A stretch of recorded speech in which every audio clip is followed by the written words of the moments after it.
She got it on him. He keeps her safe.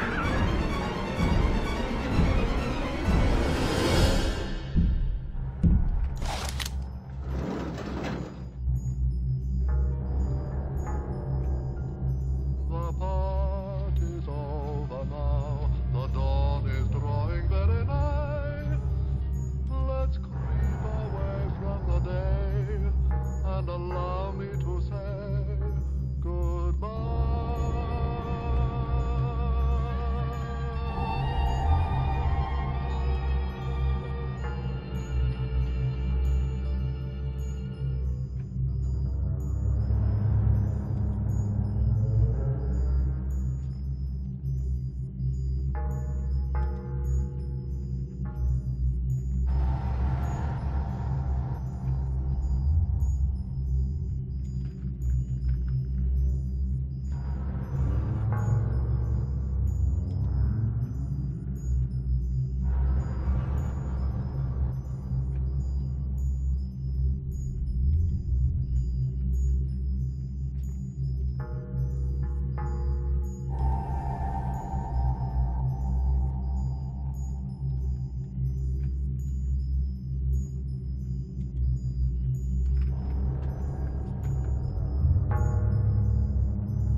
Hey, I'm Jeff Keighley here in Boston to go behind the scenes to hear some untold stories about the making of BioShock with Ken Levine and Sean Robertson.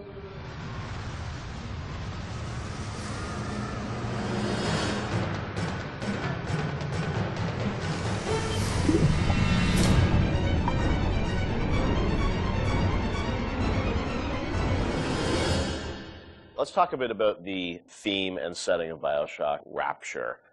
I think a lot of people, when they played the game for the first time, Ken, they wondered, how did you even dream up this place? And I know you said publicly before that part of the reason you what led you to Rapture was this idea of fully simulating a place. Tell us about that sort of idea and the frustrations you had with other games where you sort of hit a bound.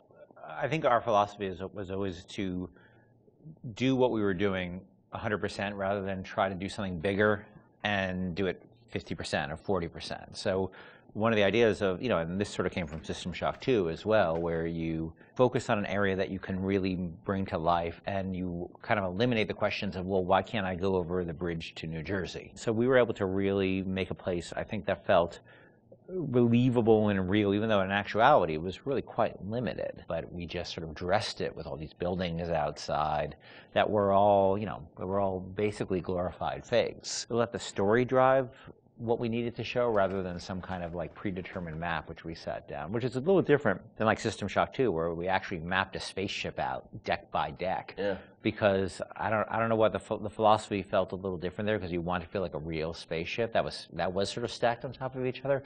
Rapture was free to sprawl across the ocean floor.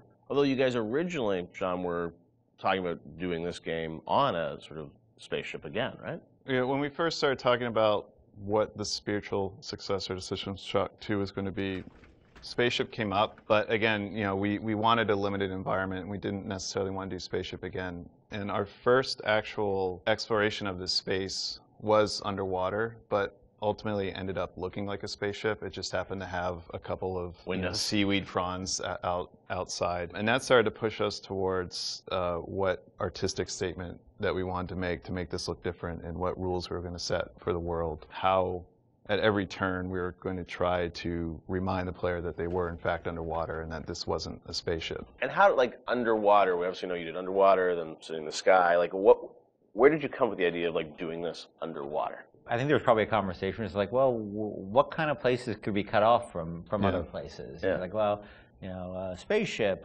summer camp, you know, like any island notion, right? Something that's cut off from the rest of the world. Yeah. So you never felt like you should be able to go over that bridge to New Jersey. I don't want to apply some deep and meaningful conversation. I think it was one of those ideas that you just kind of say, and then everybody's, well, that sounds cool. Let's try that.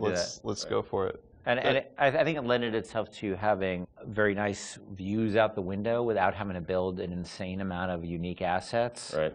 By today's standards, we still were a small team back then.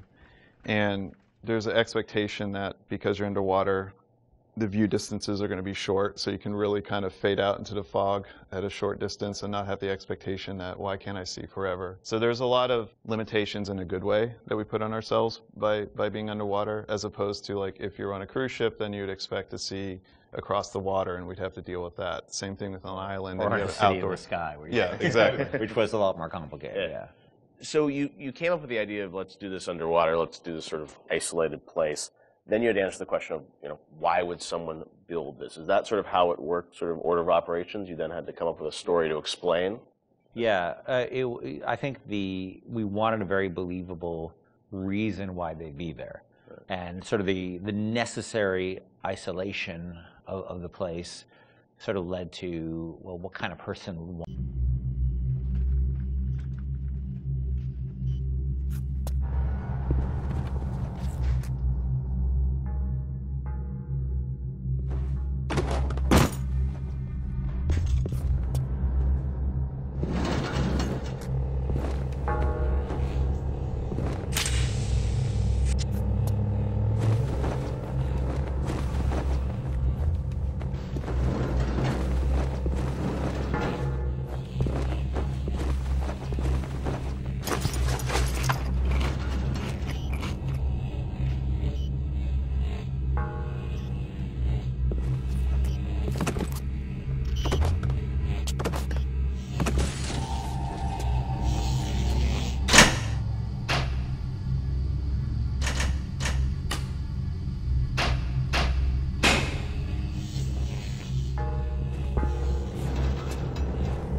In the water. Hit him with the electrobolt.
Security alert in progress.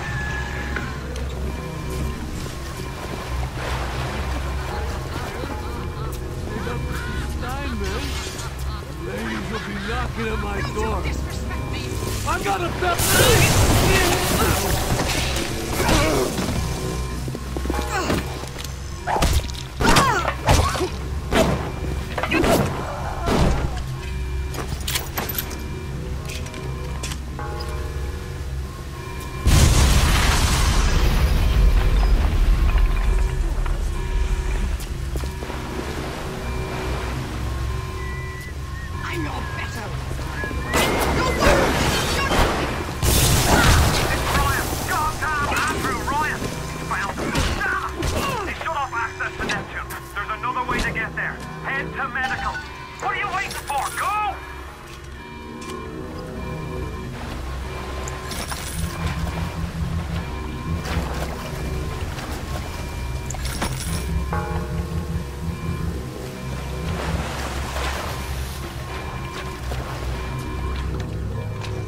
Ugh.